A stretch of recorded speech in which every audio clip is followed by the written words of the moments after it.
Hi, I'm scared of growing up. I'm a grown adult. I'm 22, turning 23 in a few weeks. Um, but like growing up, I think starts when you're something like when you're 20, you feel like a teen, like it's your last teen year. You're 21. It dawns on you that I guess we're an adult. 22, it's kind of settling, and 23, I guess there's nothing childlike in you, and you are practically mature. Maybe it's not universal, but that's how it felt for me. And when I was a child, I was this weird kid. Weird, I mean, I spent a lot of my time observing stuff. I think I've talked about it more than enough. And like I was socially awkward. I was fixated on random stuff. I loved learning things. I always liked hand making things. I never understood people or how I was supposed to treat them. And I always felt like an alien because I felt like I didn't belong anywhere. Not that I resented people or things. I just always felt disconnected from people, and I was very connected to things.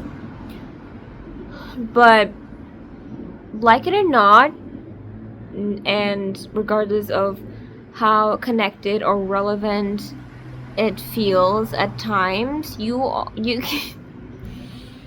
you cannot be apart from society. You are gonna be a part of it, or you're gonna go insane, which is not good.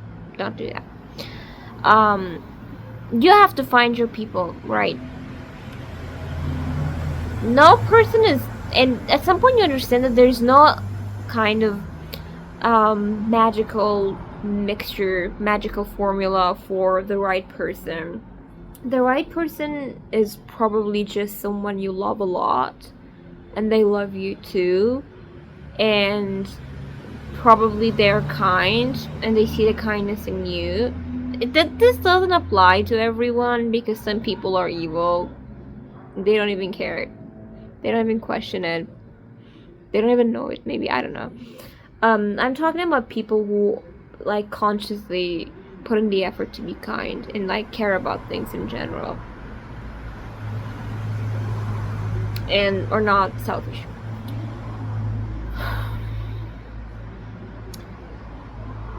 That's what I came to, because I have had, I may sound naive maybe, but I have had close connections with people. I have had intimacy with people, different kinds of intimacy with different kinds of people. But those relationships usually don't last, and I know relationships are not necessarily meant to last. It's not about that. Like, that's not the point of a relationship or any kind of connection. But it made me realize how rare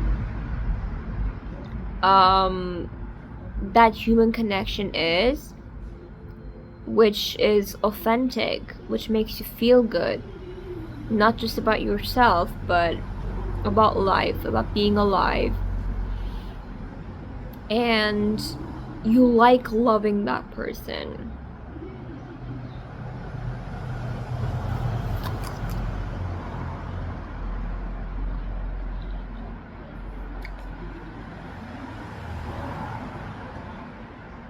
It is rare. For me personally, there are very few people that I don't regret with an unpleasant feeling, and it isn't to say that I hate those people, or that they were purely evil, or that necessarily they hurt me. I just, I think I have this, I think I just have aversion to social relationships, and I'm not trying to be edgy here. I know I sound like a 14-year-old who's just trying to be different. But if anything, I'm trying to be not different. When you're different, you know that it's not that good. It does give you an ego boost because people will realize and they will comment on it.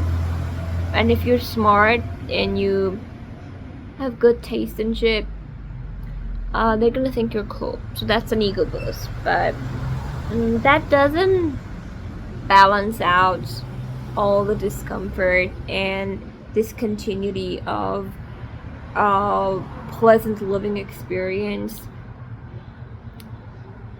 I would like to feel good. I wouldn't like to feel different. I wouldn't like to be extraordinary. I'm not extraordinary, but like, people like to exaggerate. Anyways, I feel desperate for feeling something, and that is difficult for me to feel something intensely. Or like, I'm just never full, or I never feel content feeling wise. Sorry about that, but sitting late at night outside is, I guess, my favorite thing, at least currently. Sometimes I think I'm doing too much. Maybe like I'm too harsh on people. When I say I'm too picky, people make a kind of face at me. Like, isn't it a little extreme? Like, you talk to, I don't know, 4 people on a regular basis. Like, 4 people being, like, my cousin, my favorite aunt, my sister and mom, my little brother, and 1 friend I have, my wife. That's it. Is that an extreme? I do talk to other people, but like, it's very underwhelming, and like, I'm constantly seeking stimulation.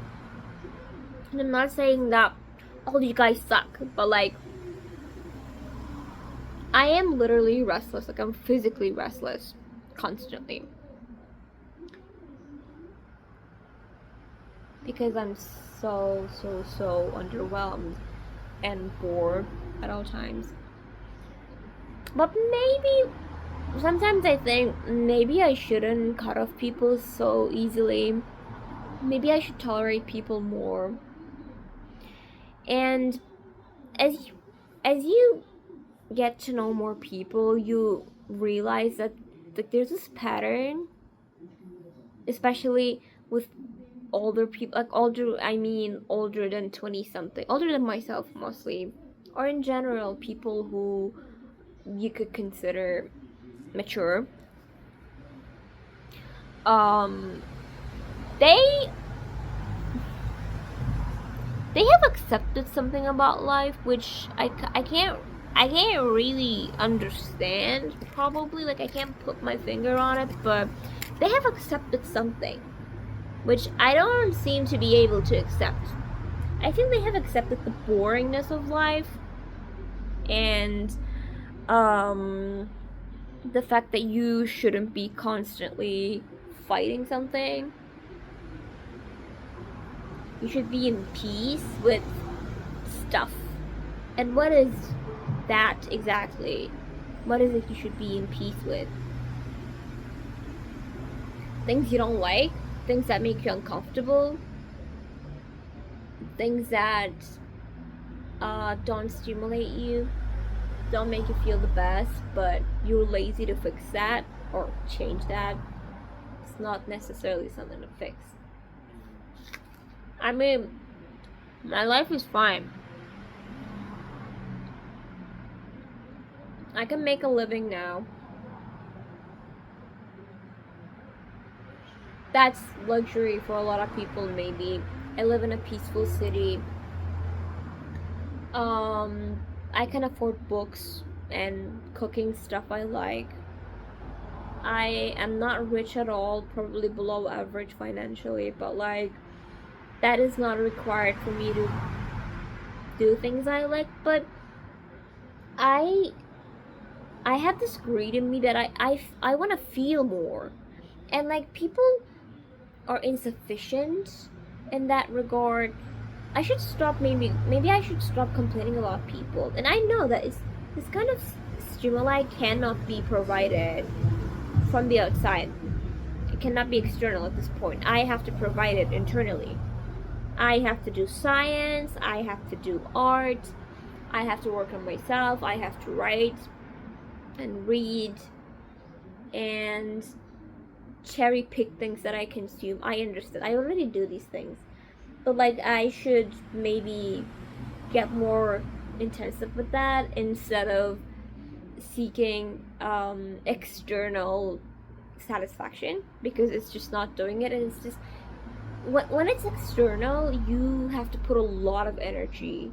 Not even talking about the time. You have to put a lot of energy to go out to meet someone, to get to know someone, and like be approachable, try to be likable in a way, because like you cannot be 100% yourself, authentic, and expect to be liked. I'm not even talking about being easily liked, but sincerity bears repulsion.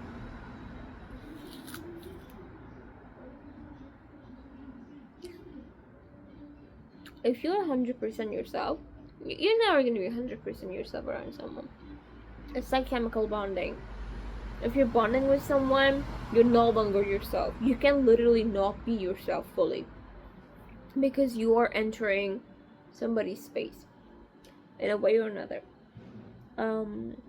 But when you are yourself, um, on a high degree, I guess, when you're unusually yourself, they're gonna like you and dislike you. If they love you, that's why. And love and hate, like and dislike, cannot not coexist.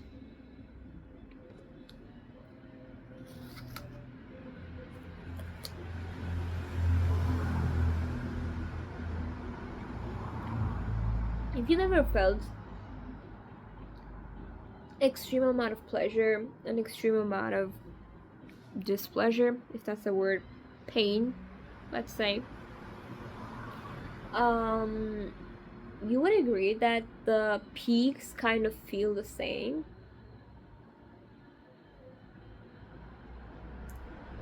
It feels like death. The peak of being alive feels like death in both senses. I don't want to be a boring adult. I don't I'm not interested in like boring other people, because I have bored people my whole life. Very, very few people actually notice me. And that may have to do with the way I present myself. The way I put zero effort in being perceived positively or at all. Or looking good at all. Like, look at my fit right now. That's how I went outside in public today. I don't expect any liking from people, but some people take interest in me sometimes, which always catches me by surprise. And I'm always doubtful of it. Soul craves connection, but when you are used to not having that your whole life, especially since childhood, you don't really adapt to it very easily. So, on the other hand, you still wait on it. Like, there's gonna be a point in your life you're gonna be so perfectly adult, you're gonna be so perfectly mature, and that mature connection is gonna enter your life with the perfect ideal person. They're not gonna be ideal, you know that, you're smart, but they're gonna feel like that connection is just right. Even if it's not, it's just gonna feel right, and you're gonna know that it's not just right, but you're gonna want to believe in it, so you will. But will it be that noticeable? Did I accidentally kick someone out who was about to become that? I don't know. I don't know. Or should I strive for it? Or will I be fine if I don't try at all, and like I do my own thing, you know? I just read. These are really fun. Like I have a lot. You had no idea how much fun I have reading this. By the way, it's my 5th language. Um, and it's written very poetically, very beautifully, and like reading something poetically beautiful is my favorite thing in the world, probably. Then there's this science fiction which got me thinking about life and what I want to do with my life, and it just excited me. Like, and I'm rarely excited, and like I love cooking. Today I made bulgur with vegetables. I just love cooking and eating my cooking because I cook well. I love putting vegetables in everything, and that makes me happy. Is that enough?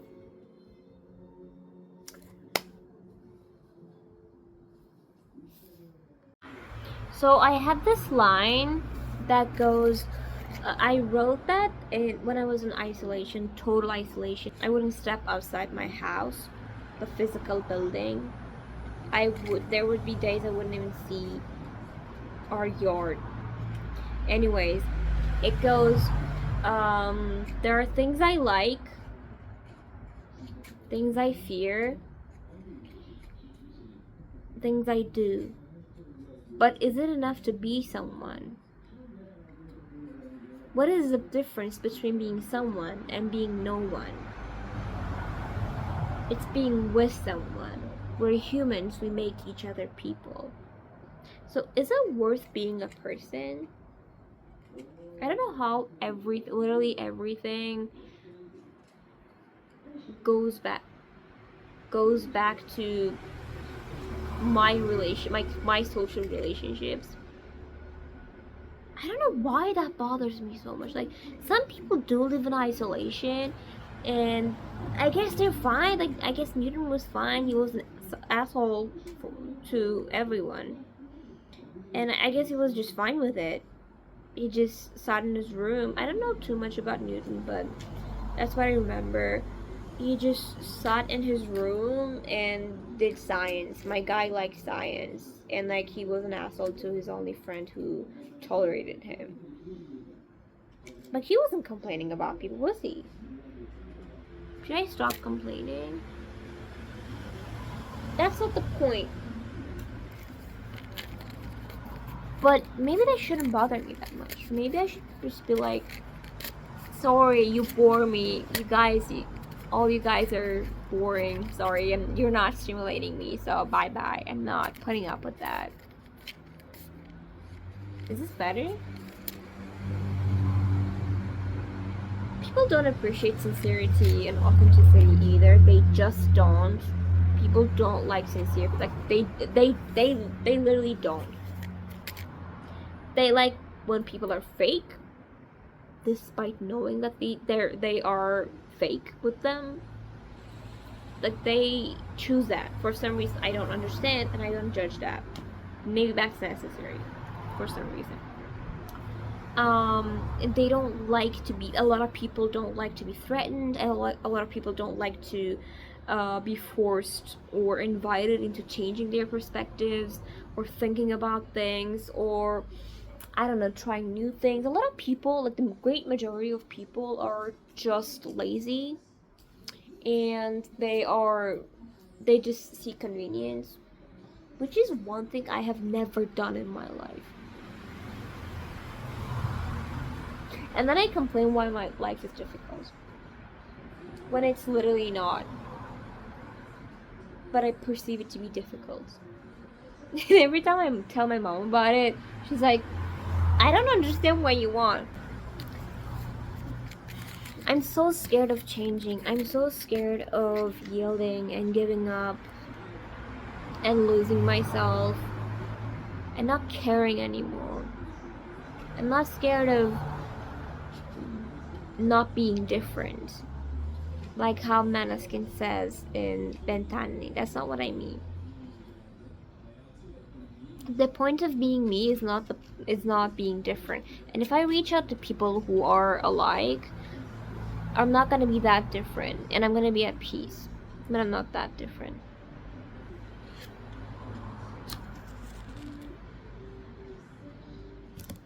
So I want to stay myself, at least until I find someone who's a kindred spirit that is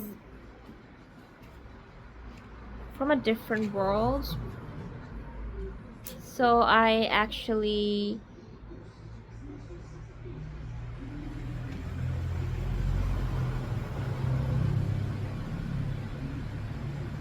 I'm making a wish.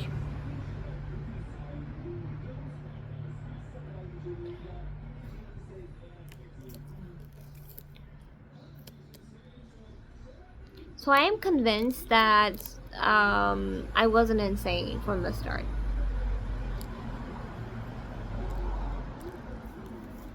You should start caring and thinking and philosophizing and intellectualizing, and you should just start living, even though your brain is not used to it. You should be cruel with your brain and tolerate more than you're ready.